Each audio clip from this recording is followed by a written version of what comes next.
Hello and welcome, everyone. This is Maisy the Crazy Pug, coming to you on this Sunday evening on radio station WPUG in beautiful downtown Pugville.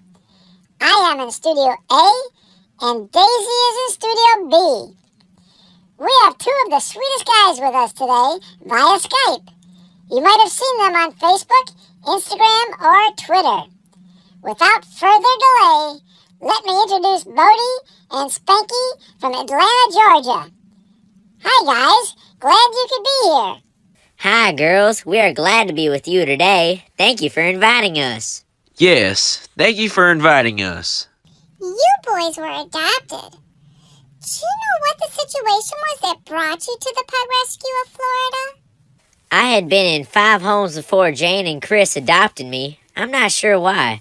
My last home had to give me up for financial reasons. I'm really happy with my forever home now.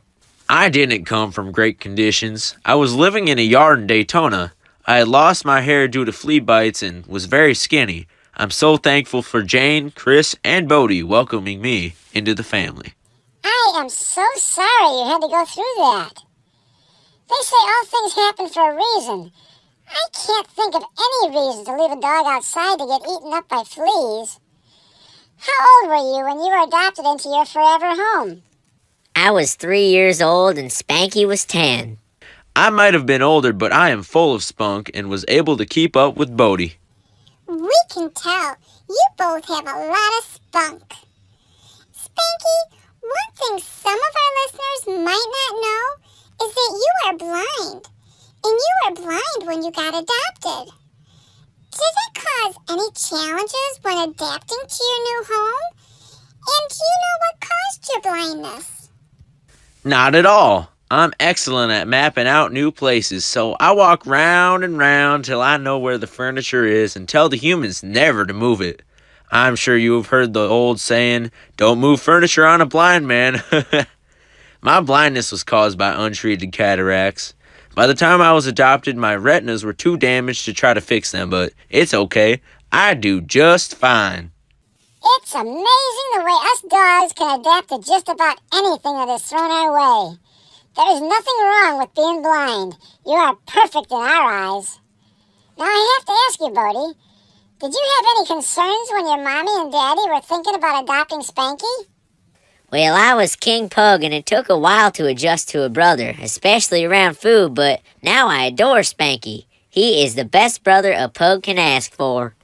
Bodie, do you have any suggestions when meeting a new adopted sibling? Maisy and I have our own story of meeting for the first time, but we would like to know yours. Well, we probably didn't do it right. We had to drive 3 hours to get Spanky and I rode back in the car with him. We sat there very awkwardly like two strange kids on a play date. I would say meeting on neutral ground would be a smart idea. Always give treats to the first dog first, and lots of love.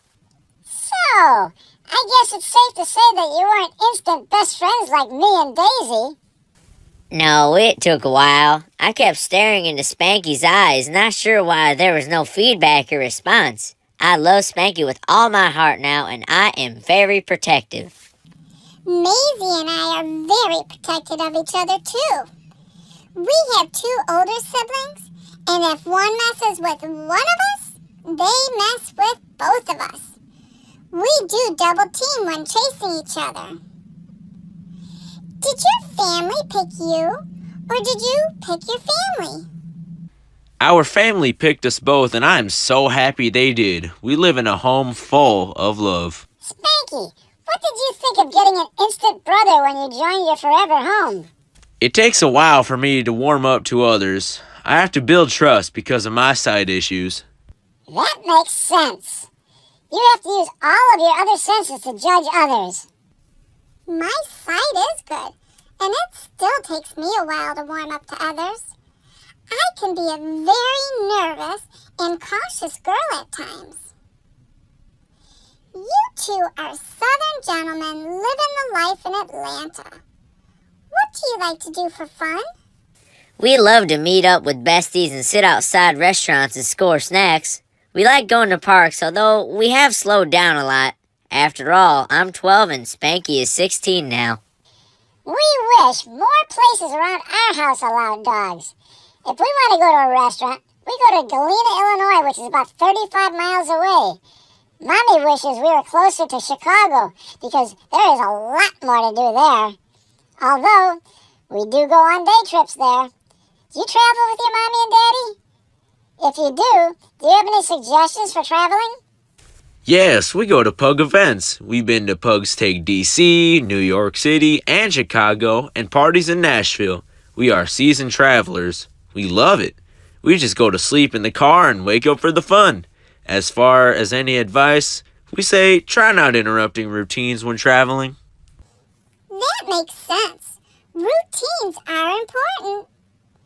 Your mom, Jane, is a pretty special person. She makes beautiful scarves to sell, and all the proceeds go to various rescues. What made her decide to do this?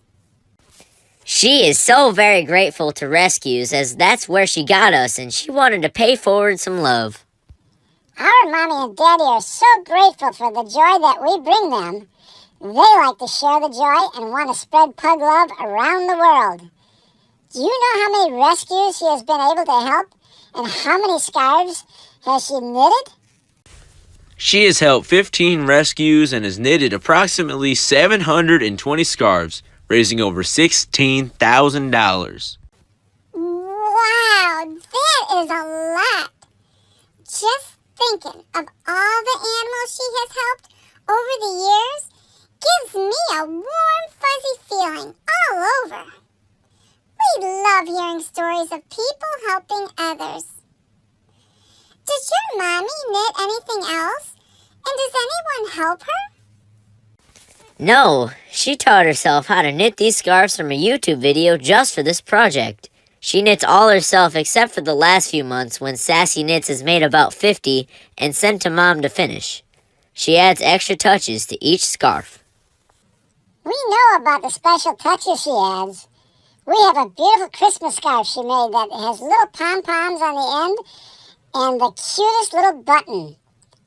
If somebody wants to help by either knitting themselves or donating yarn, how can they contact you? She can be contacted through @blindbutnot on Instagram, Twitter, or Facebook. I am sure she will have some people contacting her. I know our mommy will. We really enjoy talking to you boys. If you ever make it up here to Illinois, make sure you look us up. Yes, boys. We would love to see you. Thank you for taking the time to talk with us today. It was our pleasure, ladies. Thank you for having us. Yes, it has been a pleasure. If you are ever in the Atlanta area, you need to stop by and say hi. Since this is our last show before Christmas, we want to read a classic Christmas story for you. We hope you enjoy 'Twas the Night Before Christmas. 'Twas the night before Christmas, when all through the house not a creature was stirring, not even a pug. The stockings were hung by the chimney with care, in hopes that St. Nicholas soon would be there.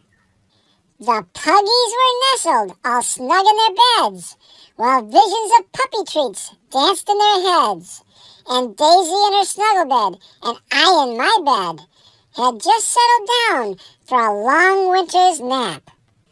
When out on the lawn, there arose such a clatter. I sprung from the bed to see what was the matter. Away to the window I flew like a flash, tore open the shutters, and threw up the sash. The moon on the breast of the new fallen snow gave the luster of midday to objects below, when what to my wondering eyes should appear but a miniature sleigh and 8 tiny reindeer. With a little old driver so lively and quick, I knew in a moment it must be St. Nick. More rapid than eagles, his coursers they came, and he whistled and shouted and called them by name. Now Dasher, now Dancer, now Prancer and Vixen. On Comet, on Cupid, on Donner and Blitzen. To the top of the porch, to the top of the wall. Now dash away all. As dry leaves that before the wild hurricane fly, when they meet with an obstacle, mount to the sky. So up to the housetop the coursers they flew, with the sleigh full of toys, and St. Nicholas too. And then in a twinkling, I heard on the roof the prancing and pawing of each little hoof. As I drew in my paw and was turning around, down the chimney St. Nicholas came with a bound. He was dressed all in fur, from his head to his foot, and his clothes were all tarnished with ashes and soot. A bundle of toys he had flung on his back, and he looked like a peddler just opening his pack. His eyes how they twinkled, his dimples how merry. His cheeks were like roses, his nose like a cherry. His droll little mouth was drawn up like a bow, and the beard of his chin was as white as the snow. The stump of a pipe he held tight in his teeth, and the smoke it encircled his head like a wreath. He had a broad face and a little round belly that shook when he laughed like a bowl full of jelly. He was chubby and plump, a right jolly old elf, and I laughed when I saw him in spite of myself. A wink of his eye and a twist of his head soon gave me to know I had nothing to dread. He spoke not a word, but went straight to his work, and filled all the stockings, then turned with a jerk, and laying his finger aside of his nose, and giving a nod, up the chimney he rose. He sprang to his sleigh, to his team gave a whistle, and away they all flew, like the down of a thistle. But I heard him exclaim, ere he draw out of sight, Happy Christmas to all, and to all a good night. Well, I think that is about all the time we have for today. I am so glad that you joined us for today's show. It was incredible to have Bodie and Spanky with us. We hope you enjoyed it as much as we did.